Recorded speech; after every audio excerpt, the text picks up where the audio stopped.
جو ججز کی تعداد میں جو انہوں نے اضافہ کیا ہے وہ بھی اس وقت ضروری تھا، کیونکہ لاکھوں جو کیسز ہیں وہ پینڈنگ پڑے ہیں. اس میں یہ ہے کہ اب وہ جلد از جلد جو عدالتوں کی تعداد بھی بڑھے گی. جو ہمارے پینڈنگ کیس پڑے ہیں جو آج تقریباً 5-6 سال ہو گئے ہیں، سپریم کورٹ زیادہ کیسز جو ہے وہ سیاسی معاملات کے اوپر چل رہی ہے. عمران خان، نواز شریف، زرداری، فیاض طالپور وغیرہ سب ان لوگوں تک یہ عدالت میں مخصوص ہو گئی. میں یہ سمجھتا ہوں ان سے یہ ہوگا کہ عام آدمی جو ہے جن کے کیسز عدالتوں سے سال سے پڑے ہوئے تھے ان کے معاملات جو ہیں وہ حل ہوں گے. فوجداری جو مقدمات ہیں، جو زمینوں کے، جائیدادوں کے اور دیگر معاملات ہیں، ان میں آسانی پیدا ہوگی. میں یہ سمجھتا ہوں. سیکنڈلی یہ چیز ہے جو ہماری ریاست ہے. دیکھیں جب تک آج ہم اپنی ریاست کو مضبوط نہیں کریں گے، ہم ان کے ساتھ کندھے کے ساتھ کندھا ملا کر نہیں کھڑے ہوں گے، ہم اس ملک کو اب بچا نہیں سکتے. اگر ہم نے اس ملک کے اندر ترقی کرنی ہے، اس ملک کا بقا کرنی ہے، تو ہمیں سر اپنی فوج کے ساتھ کھڑا ہونا پڑے گا. ہم نے جو آئینی اصلاحات ہوئی ہیں ہمیں اس کو منوان جو ہے وہ ماننا پڑے گا. عاصم منیر، اگر کسی کے پیٹ میں یہ درد ہے کہ جنرل عاصم منیر ہی کیوں، تو سر جنرل عاصم منیر ہی کیوں کی کئی وجوہات ہیں، لیکن ماننا کہ انہوں نے آج نہیں کل یا جب بھی انہوں نے ریٹائر ہونا ہے تو کیا جو آنے والا آرمی چیف ہوگا یا جو ڈیفنس کا کمانڈر ہوگا تو وہ بھی تو کہیں نہ کہیں سے آئے گا نا. پھر اس کا مطلب یہ تو نہیں ہے کہ اس وقت پھر آئینی ترمیم کر کے تو ہم ان سے جو اختیارات ہیں وہ واپس لے لیں گے. ایسا ہرگز نہیں ہے.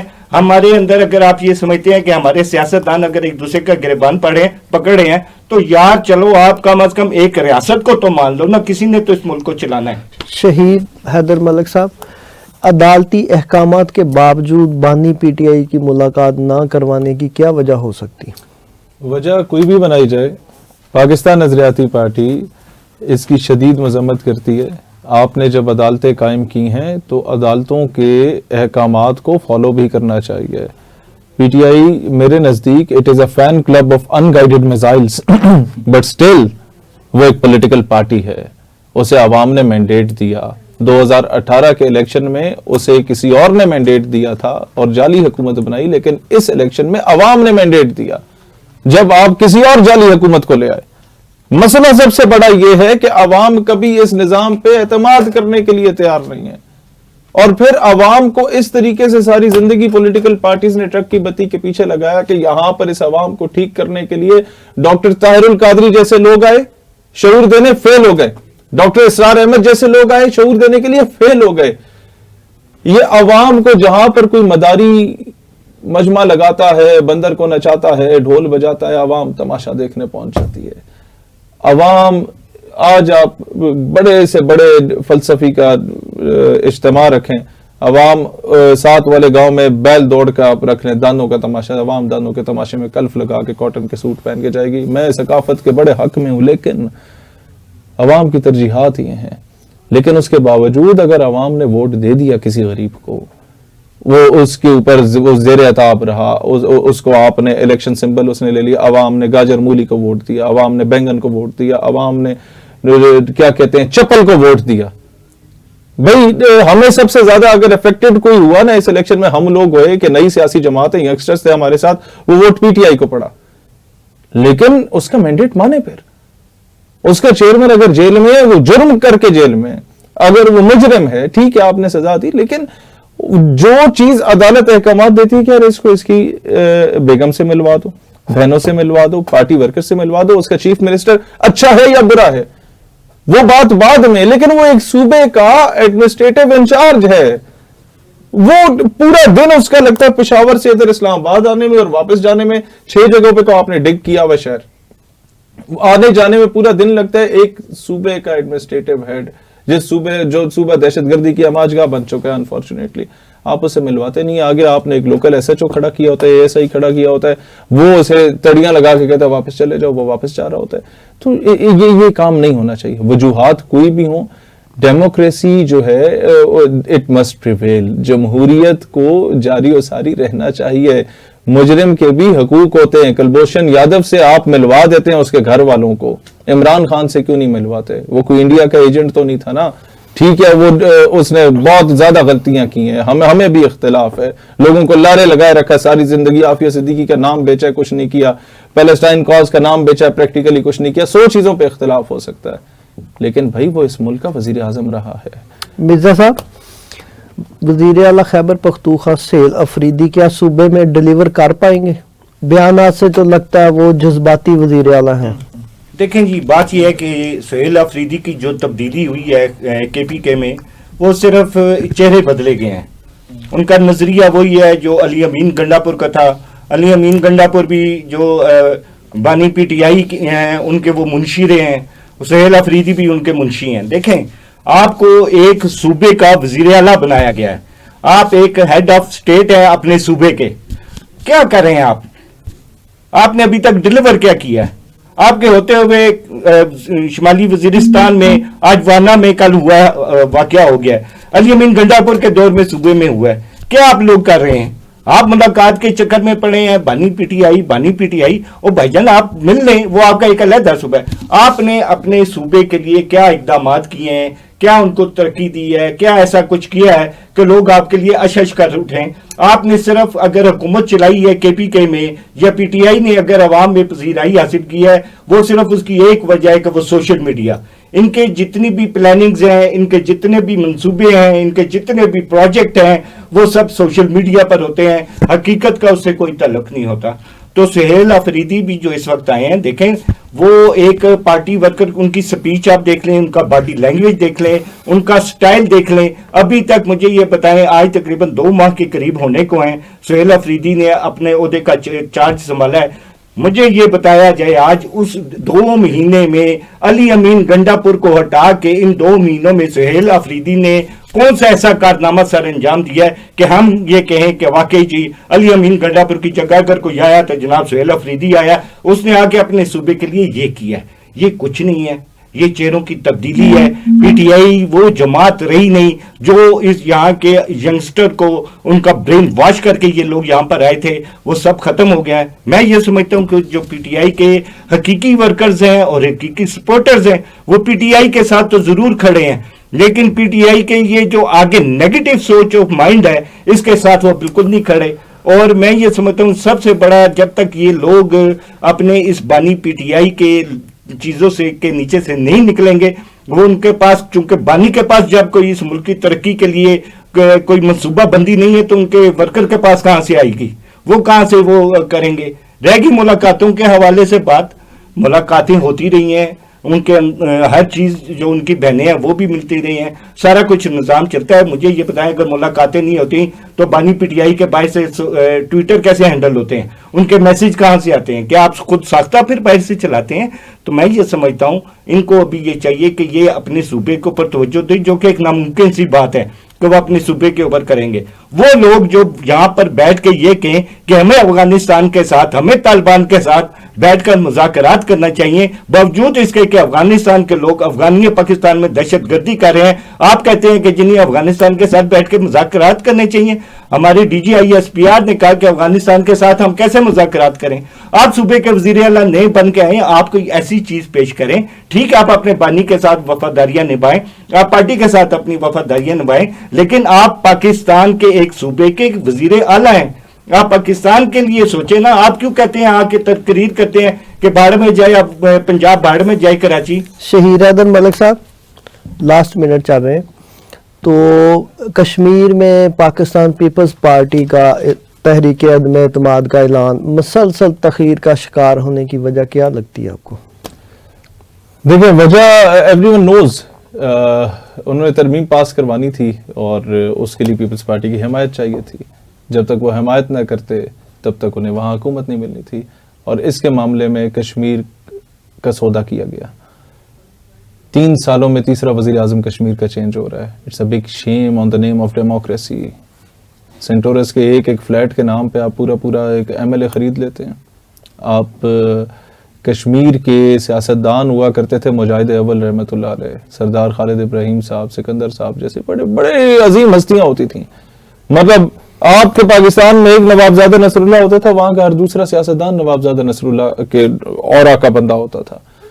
آپ نے ٹکے ماروں کے ہاتھوں میں کشمیر کی سیاست پکڑا دی. آپ نے وہی پنجاب کی سیاست اور سندھ کی سیاست میں جس طریقے سے وہاں سے ادھی کال کریں گی اور یہاں پر سب کے ریٹ لگیں گے، اس طریقے سے آپ نے کر دی. ایکشن کمیٹی ویسے نہیں بنتی. ایکشن کمیٹی آپ 100 بار بول دیں اس کے پیچھے انڈیا ہوگا، پروپیگنڈا ہوگا، فلانا ہوگا، اس کے نعرے غلط ہوں گے، مجھے بھی اختلاف ہوگا، پاکستان پہ میں کمپرومائز نہیں کرتا. I know آپ کا ٹائم ختم ہو رہا ہے. میں ایک آخری چیز بتا رہا ہوں، یہ چیزیں اس اشرافیہ کی ایسی بدماشیوں کا رد عمل ہوتی ہیں جو کہ نہیں ہونی چاہیے.